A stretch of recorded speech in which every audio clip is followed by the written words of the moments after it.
En el nombre del Padre, y del Hijo, y del Espíritu Santo. Amén. La gracia de nuestro Señor Jesucristo, el amor del Padre, la comunión del Espíritu Santo esté con todos ustedes. Y con tu espíritu. Mis hermanos, bienvenidos en este martes de la semana 21 del tiempo ordinario. Hoy es día de San José de Calasanz.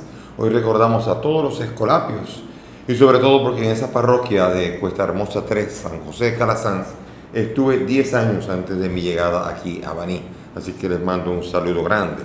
Presento también las intenciones de nuestros difuntos: Luis José Nolasco, presbítero; Hilda Cristina Nieto Medina; Fior Rosario; Iluminada Matos; Dolores Gómez y Ramona Castro. También a los enfermos por los que se pide oración: Margarita Reyes, Josefa López Trujillo Pepi y Raquel Pantaleón. Con estas intenciones vamos ahora a presentarnos humildes ante el Señor y a reconocer ante Él y ante nuestros hermanos que somos pecadores.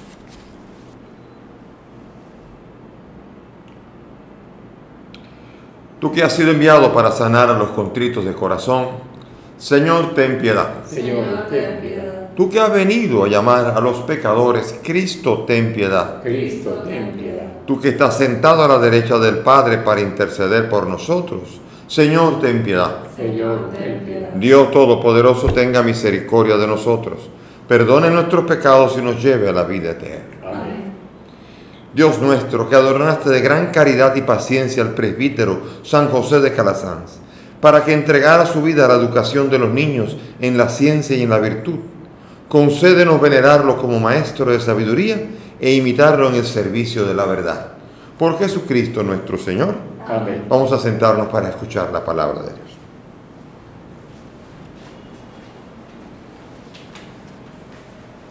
Lectura de la segunda carta del apóstol San Pablo a los tesalonicenses. Hermanos, os rogamos a propósito de la última venida de nuestro Señor Jesucristo y de nuestro encuentro con Él, que no perdáis fácilmente la cabeza ni os alarméis por supuestas revelaciones, dichos o cartas nuestras, como si afirmásemos que el día del Señor está encima. Que nadie en modo alguno os desoriente. Dios os llamó por medio del Evangelio que predicamos, para que sea vuestra la gloria de nuestro Señor Jesucristo. Así pues, hermanos, manteneos firmes y conservad las tradiciones que habéis aprendido de nosotros, de viva voz o por carta. Que Jesucristo nuestro Señor y Dios nuestro Padre, que nos ha amado tanto y nos ha regalado un consuelo permanente y una gran esperanza, os consuele internamente y os dé fuerza para toda clase de palabras y de obras buenas. Palabra de Dios. Te alabamos, Señor. Al Salmo vamos a responder: el Señor llega a regir la tierra. El Señor llega a regir la tierra. Decid a los pueblos: el Señor es Rey. Él afianzó el orbe y no se moverá. Él gobierna a los pueblos rectamente. El Señor llega a regir la tierra. Alégrese el cielo, goce la tierra. Retumbe el mar y cuanto lo llena. Victoren los campos y cuanto hay en ellos. El Señor llega a regir la tierra. Aclamen los árboles del bosque delante del Señor que ya llega. Ya llega a regir la tierra. Regirá el orbe con justicia y los pueblos con fidelidad. El Señor llega a regir la tierra. Aleluya, aleluya, aleluya. El Señor esté con ustedes. Y con tu espíritu. Lectura del Santo Evangelio según San Mateo. Gloria a ti, Señor. En aquel tiempo habló Jesús diciendo: ay de ustedes, letrados y fariseos hipócritas, que pagan el diezmo de la menta, del anís y del comino, y descuidan lo más grave de la ley, el derecho, la compasión y la sinceridad. Esto es lo que habría que practicar, aunque sin descuidar aquello. Guías ciegos, que filtran el mosquito y se tragan el camello. Ay de ustedes, letrados y fariseos hipócritas, que limpian por fuera la copa y el plato, mientras por dentro están rebosando de robo y desenfreno. fariseo ciego, limpia primero la copa por dentro, y así quedará limpia también por fuera. Palabra del Señor. Gloria a ti, Señor Jesús. Siéntense, mis hermanos.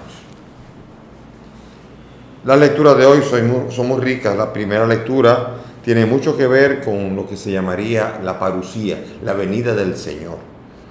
Todos nosotros hemos oído, ¿no?, esa frase: arrepiéntete, Cristo viene ya. Eso causa como una especie de miedo, y son muchas las iglesias que han metido esa misma realidad de la que está hablando San Pablo aquí, la han metido en las iglesias. ¿Cuánta gente se ha metido por miedo? Porque Cristo viene.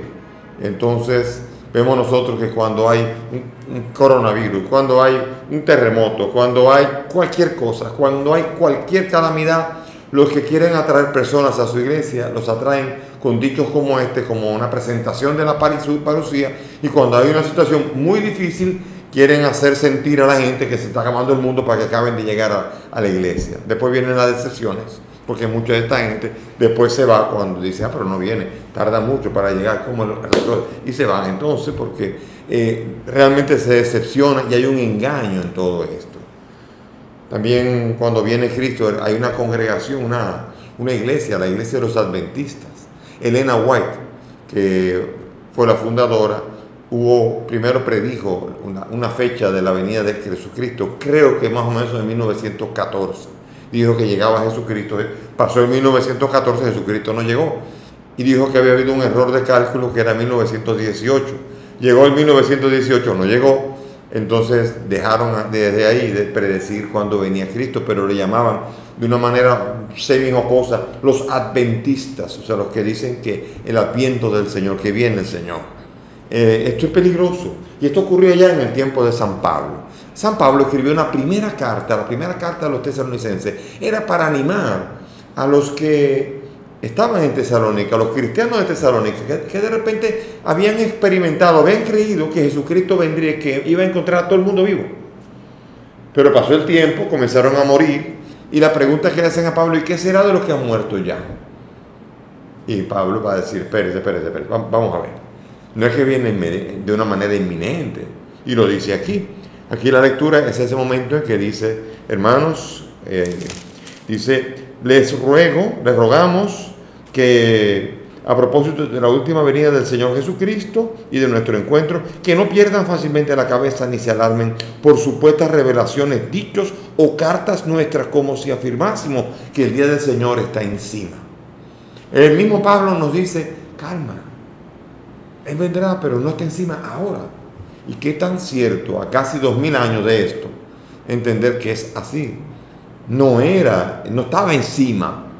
A lo mejor está encima, viene mañana, es posible, pero también es posible que no. ¿Por qué? Porque es el mismo Jesús en el Evangelio que dice que la hora, el día y la hora no lo sabe nadie, solo el Padre que está en el cielo, ni siquiera el Hijo del Hombre. Él, en su naturaleza humana, no era capaz de saber cuándo vendría.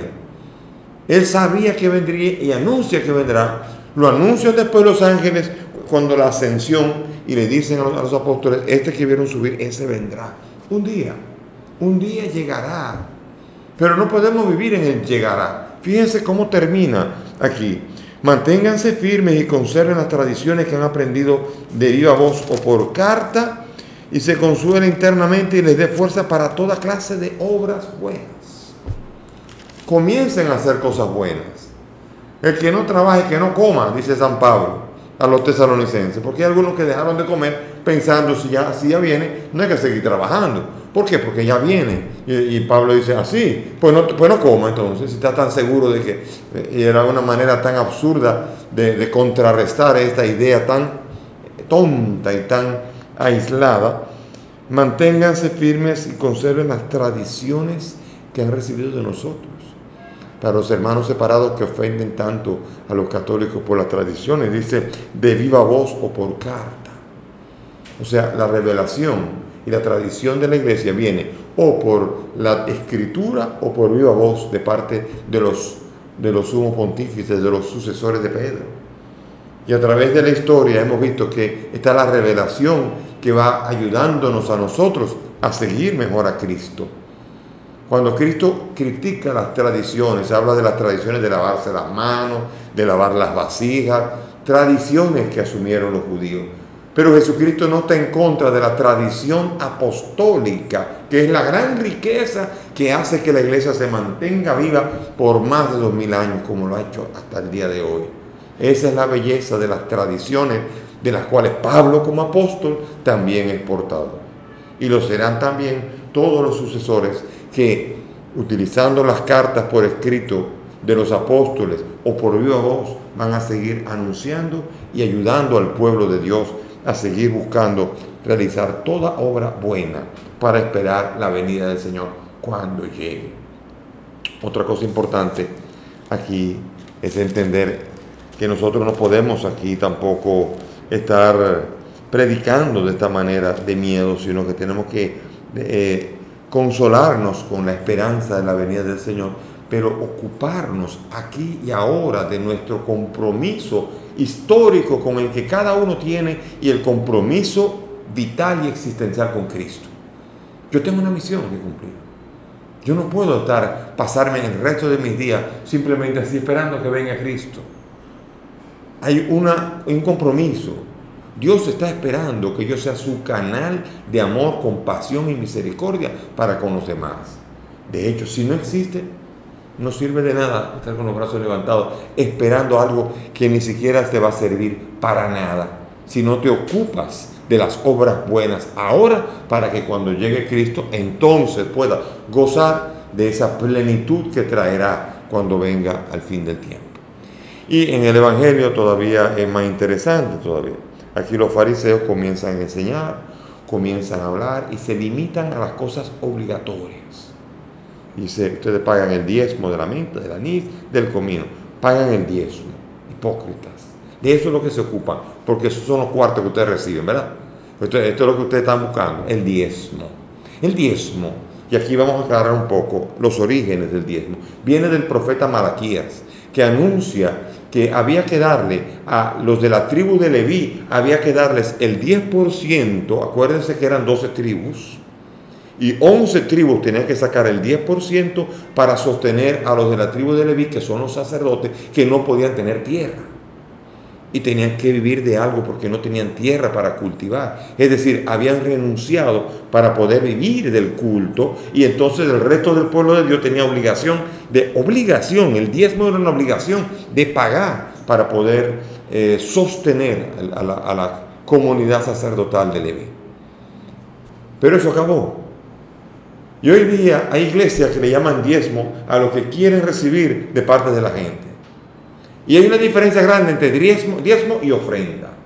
El diezmo es obligatorio, es el 10% a la tribu de Leví, a los sacerdotes, para mantener el culto. La ofrenda se da generosamente conforme a la libertad, que es lo que está hablando San Pablo en la segunda carta de los Corintios, en el capítulo 9, que Dios premia al que da con alegría en el corazón.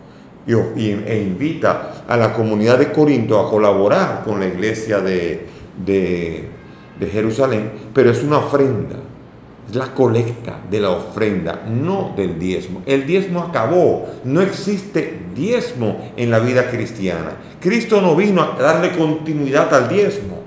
Pablo buscaba las colectas, las ofrendas de la gente, pero eran para ayudar a las iglesias más pobres. Las ofrendas son para ayudar, son para sostener a los pobres. O sea, es peligroso entenderlo así, porque después uno viene y el diezmo lo pone como obligación, y entonces peor todavía son las personas que tontamente se lo creen que tienen que pagar y lo pagan. Usted paga hasta el 20% si quiere, pero no como diezmo ni como obligación. Si no, usted tiene que pagar, usted tiene que ofrendar, como gesto de que usted, como Dios ha sido generoso con usted también va a ser generoso con los demás. Entonces, ese diezmo, esa ofrenda, que ahora es una cosa importante, esa es la compasión, esa es la sinceridad, el derecho, la ley, la justicia. Y aquí Jesús está diciendo a los fariseos, ustedes se están ocupando de las cositas obligatorias, de las cosas que son obligatorias, y se han olvidado de lo más importante de la vida de la religión, que es el derecho a la compasión y la sinceridad. Usted tiene que practicar eso. sin descuidar aquello. Porque hay gente que dice, no, yo no voy a misa, pero yo hago esto. No. Usted tiene que hacer cosas buenas, pero no descuide sus obligaciones. Ir a misa sí lo es, como también darle culto a su Dios, adorarlo, rezar frecuentemente, ayunar, hacer camino de iglesia. Eso sí es obligatorio. Y eso no es lo esencial, pero no se descuide tampoco por estar ocupándote. Hay gente que dice, bueno, a mí contar, yo doy un diezmo y ya no me molesta más. Ya puedo no ir a misa. No, o sea, Jesús mismo está diciendo, las dos cosas son importantes. Las pequeñas que son obligatorias y las importantes. El que se queda solamente con las pequeñas cosas, va a misa, ve aquí, se confiesa una vez al año. Y está bien, pero si solamente se ocupa de esto, entonces esa vida de fe no le está llevando a vivir la compasión y la generosidad de Cristo. Y también lo contrario, si usted quiere vivir la compasión y quiere salirse de todo aquello que es la misa y todo aquello que es la confesión, entonces usted está descuidando aquello. Y dice, ocúpese de esto sin descuidar aquello. Jesús no está diciendo o una cosa o la otra, que a nosotros nos encanta, como a los niños, ¿no? Los niños negocian o esto, quieren como zafarse de una cosa, y Jesucristo dice, las dos cosas, la vida de fe y la compasión, ambas cosas son importantes. Y ustedes son ciegos porque ustedes nada más se están ocupando de su diezmo, para su cuartico, para tener dinero, para sostenerse y para entonces explotar a la gente. Ustedes son, dice, los que filtran el mosquito y se tragan el camello. Qué imagen más intensa, más curiosa. El que quiere colar un mosquito y después se traga el camello significa lo esencial, usted se lo pasa por alto y entonces se ocupan de los mosquitos, de la cosita, que son importantes. Pero aquí, cuidado con el que diga que el mosquito, colar el mosquito no es importante. Importante es cuidado con que uno quiera olvidarse de lo esencial de la vida de fe, que es la sinceridad, la compasión, el amor. Y si no nos distingue esto, ¿quién nos va a creer? ¿Quién nos puede creer? Y la sinceridad se tiene que hacer buscando auténticamente una religión que limpie por dentro primero. Jesucristo en una gran cantidad de sitios nos dice, limpien por dentro. Y quien está limpio por dentro, ya está limpio por fuera. Y por eso limpien el vaso, limpien el plato por dentro, y ya afuera estará limpio. De hecho, caerá el jabón y todo caerá igualmente, pero lo esencial es el interior. Y Jesucristo lo dice en otro momento, no es lo que entra por la boca lo que hace impuro al hombre, sino lo que sale de ella, porque lo que sale de ella el corazón procede. De él proceden los adulterios, las iras, las pendencias, los robos, los adulterios y todas estas cosas. Todo esto viene del corazón y es lo que hace impuro al hombre. Yo seré puro cuando mi corazón es puro, cuando yo soy limpio de corazón. Y entonces veré a Dios porque seré bienaventurado.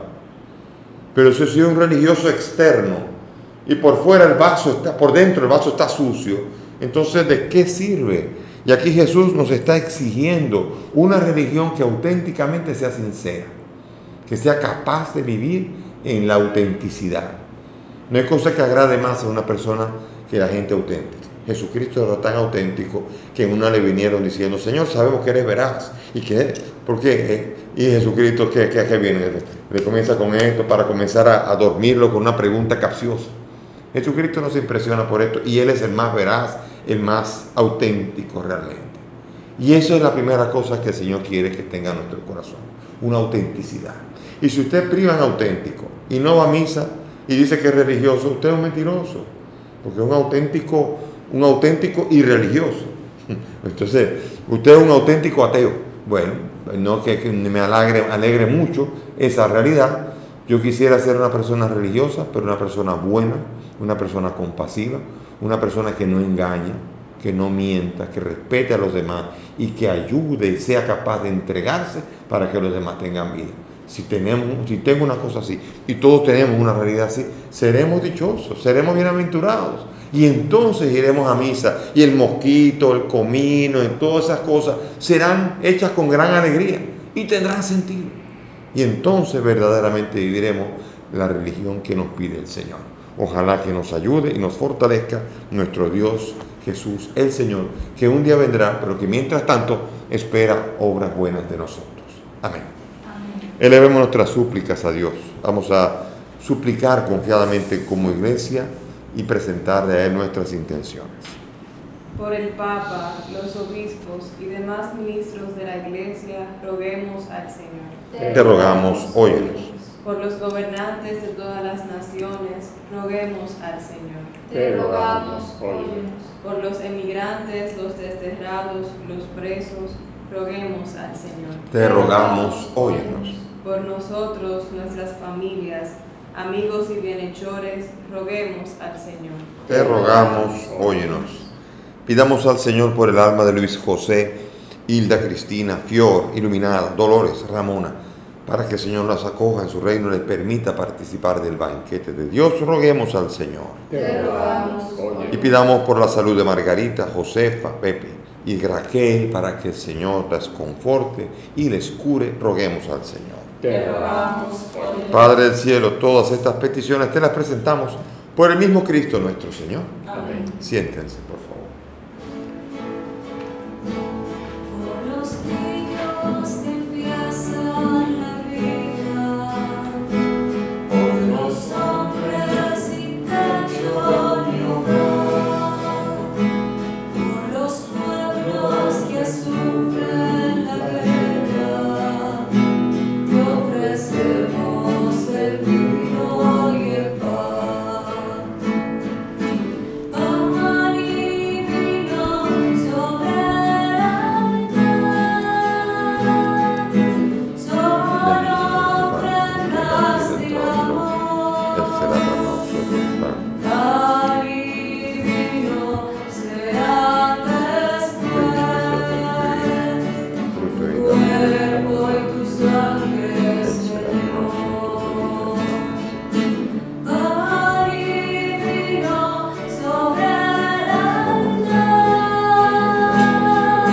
solo ofrendas de amor. Pan y vino serán después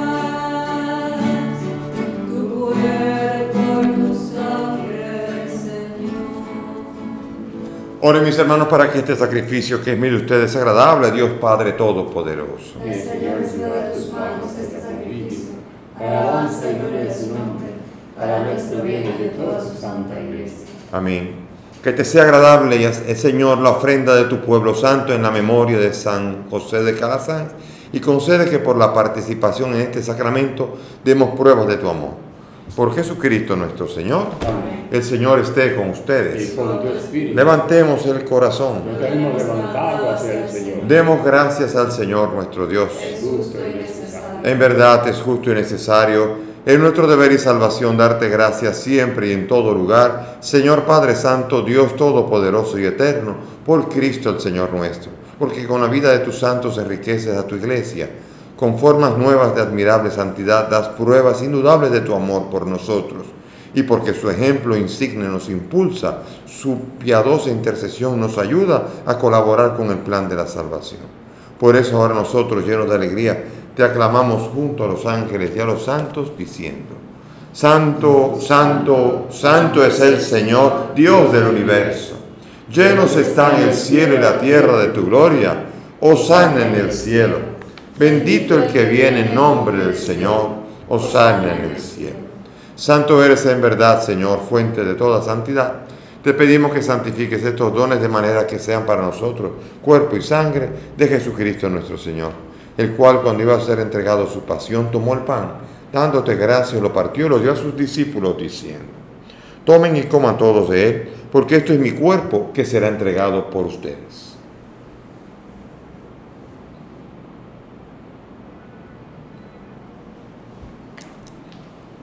Del mismo modo, acabada la cena, tomó el cáliz, dando gracias de nuevo, lo pasó a sus discípulos, diciendo: Tomen y beban todos de él, porque este es el cáliz de mi sangre, sangre de la alianza nueva y eterna, que será derramada por ustedes y por muchos para el perdón de los pecados.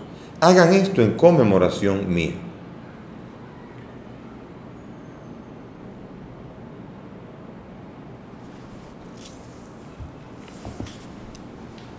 Este es el sacramento de nuestra fe. Anunciamos tu resurrección. Ven, Señor Jesús. Así, Padre, al celebrar el memorial de la muerte y resurrección de tu Hijo, te ofrecemos el pan de vida y el cáliz de salvación. Te pedimos que el Espíritu congregue a cuantos participamos del cuerpo y sangre de Cristo. Acuérdate de tu iglesia, del Papa Francisco, de mi indigno siervo tuyo y todos los pastores que cuidan de tu pueblo. Llévala a su perfección por la caridad. Acuérdate de nuestros hermanos que durmieron en la esperanza de la resurrección. Luis José, Hilda Cristina, Fior, Iluminada, Dolores, Ramón y cuantos han muerto en tu misericordia, admítelos a contemplar la luz de tu rostro. Ten misericordia de nosotros y así con María la Virgen, San José su esposo, los apóstoles, San José de Calasanz y cuantos vivieron en tu amistad a través de los tiempos, merezcamos por tu Hijo compartir la vida eterna y cantar tus alabanzas. Por Cristo, con Él y en Él, a ti Dios Padre Omnipotente, en la unidad del Espíritu Santo, todo honor y toda gloria por los siglos de los siglos. Amén. Llenos de confianza en el Dios Padre, dirijámonos a Él con la oración que el Maestro nos ha enseñado. Padre nuestro, que estás en el cielo, santificado sea tu nombre. Venga a nosotros tu reino. Hágase tu voluntad en la tierra como en el cielo. Danos hoy nuestro pan de cada día.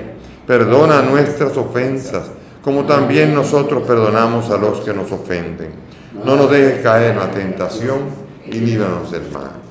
Líbranos de todo mal y concédenos la paz, para que, ayudados por tu misericordia, vivamos libres de pecado, mientras esperamos la gloriosa venida de nuestro Salvador Jesucristo. Tuyo es el reino, tuyo es el poder y la gloria por siempre, Señor. Señor Jesucristo, que has dicho a tus apóstoles, la paz les dejo, mi paz les doy. No miren nuestros pecados, mira la fe de tu iglesia, y conforme a tu palabra, concede a tu iglesia la paz y la unidad.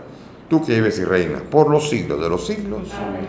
Mis queridos hermanos, que la paz del Señor esté siempre con todos ustedes. Y con tu espíritu. Dense fraternalmente la paz.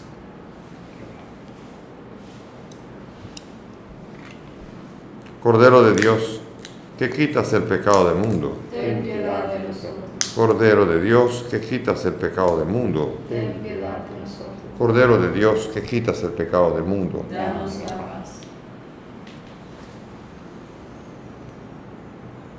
Mis hermanos, aquí está Jesús, el Señor, el Cordero de Dios, el que quita el pecado del mundo, y que son nosotros los invitados a esta mesa. Señor, no soy digno de que entres en mi casa, pero una palabra tuya bastará para sanar.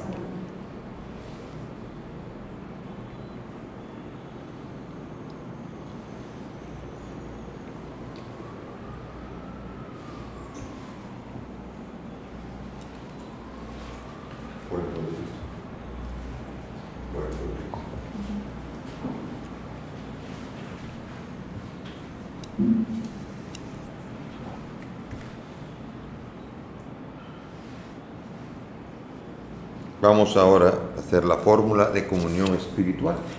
Unámonos a este misterio celebrado aquí hoy. Vamos ahora a rezar.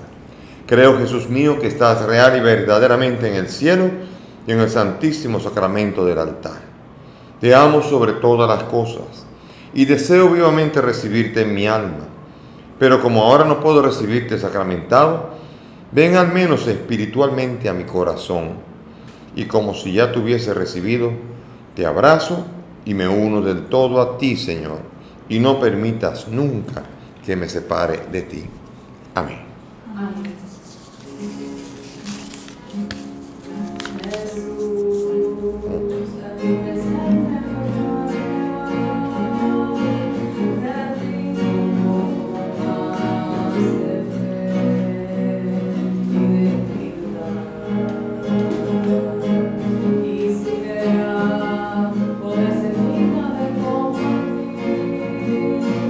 Contigo el milagro más grande.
milagro de amor tan infinito, en que tú, mi Dios, dominas de tu gloria y majestad por mí. Oremos que esta Santa Comunión, Dios Todopoderoso, nos fortalezca para que, ejemplo de San José de Calasanz, podamos manifestar tanto en nuestro corazón como en las obras el amor fraterno y el esplendor de la verdad. Por Jesucristo nuestro Señor. Amén. Gracias por la presencia de todos aquí.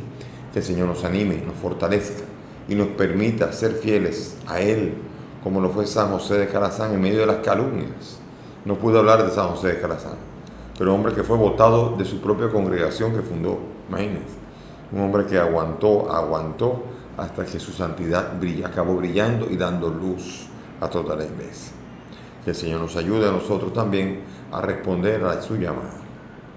El Señor esté con ustedes. Y con tu Y espíritu. que la bendición de Dios Todopoderoso, Padre, Hijo y Espíritu Santo, descienda sobre todos ustedes y permanezca para siempre. Amén. Nuestra celebración ha terminado. Podemos ir en paz. Demos gracias a Dios.